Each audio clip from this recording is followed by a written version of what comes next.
All right, today we are cracking the code on what I think is one of the most incredible, most complex, and most delicious dishes on the entire planet, ramen.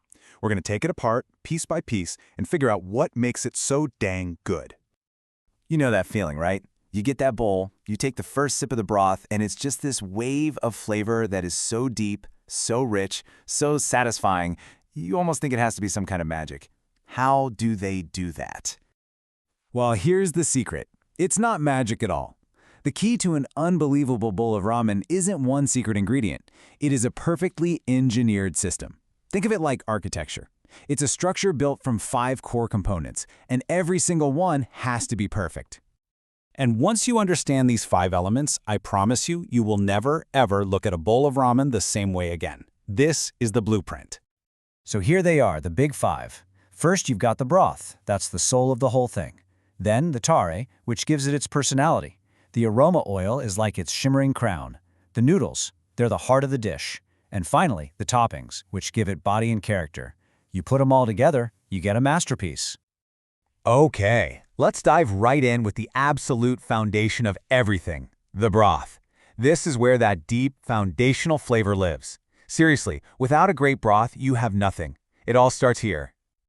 So when it comes to broth, you're really looking at 2 main styles. On one hand, you've got your chin tan, or clear broths.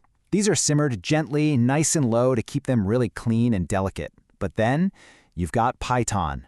These are the creamy, milky-looking broths, like the famous tonkotsu, and they are made by boiling bones at a furious, rolling boil for hours and hours. And the legendary ramen_lord on Reddit just nails it with this quote.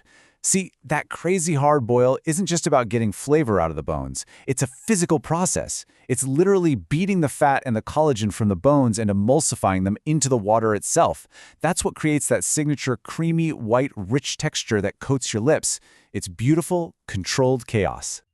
Okay, let's move on to element number 2.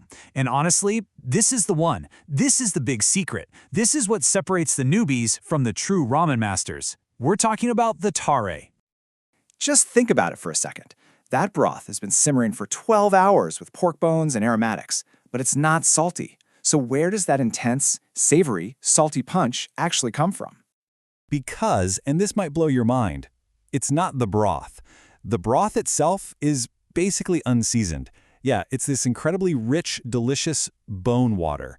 But the seasoning, the thing that makes it ramen, that comes from somewhere else entirely. It's the tare, pronounced tare. This is a super concentrated seasoning sauce that gets added to the empty bowl before anything else. One chef called it the blood of ramen, which is just perfect.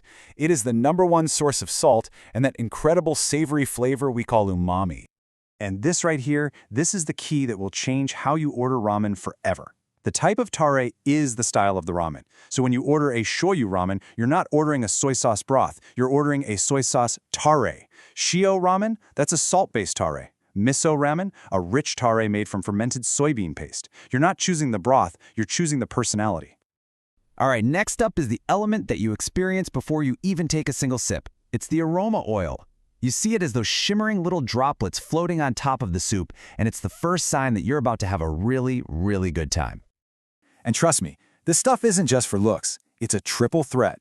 First, it hits your nose with this powerful aromatic punch. Second, it adds its own distinct layer of flavor that coats every single noodle. And third, it actually forms a little seal on top of the soup, trapping the heat in and keeping your ramen piping hot right down to the very last bite. And the techniques to make these oils are just wild. Take mayu, or black garlic oil. To make it, chefs have to slowly cook garlic until it is pitch black. Way past the point where you or I would call it burnt and throw it in the trash.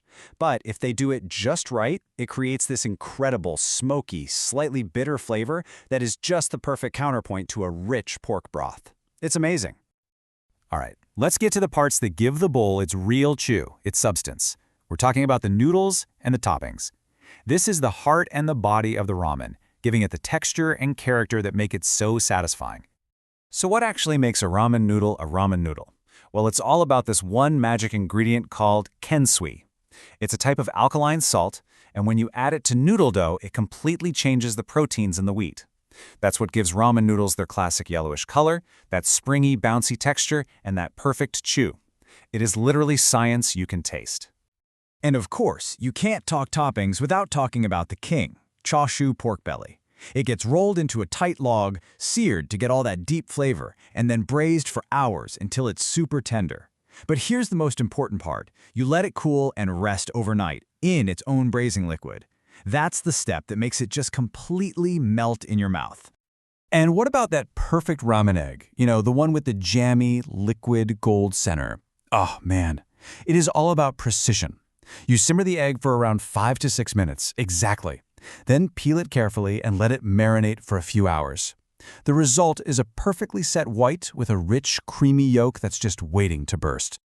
But here's a little pro tip, something you gotta watch out for. If you let that egg sit in the salty marinade for too long, the salt actually starts to cure it.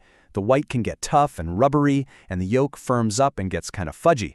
There's a perfect window of time, and the best ramen shops hit it every single time.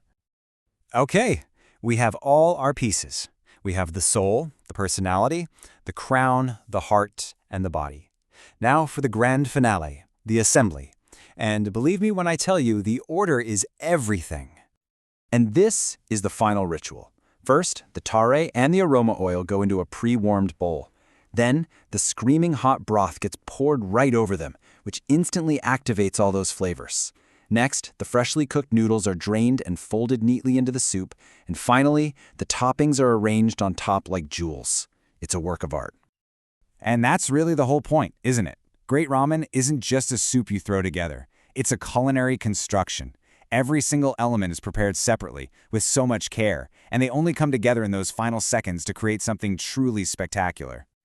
So, every bowl of ramen really is a whole universe of flavor, technique, and history. Now that you know the code, the next time you sit down to a bowl, look for these 5 elements. See how they play together? I guarantee you, you won't just be tasting a meal, you'll be tasting a masterpiece.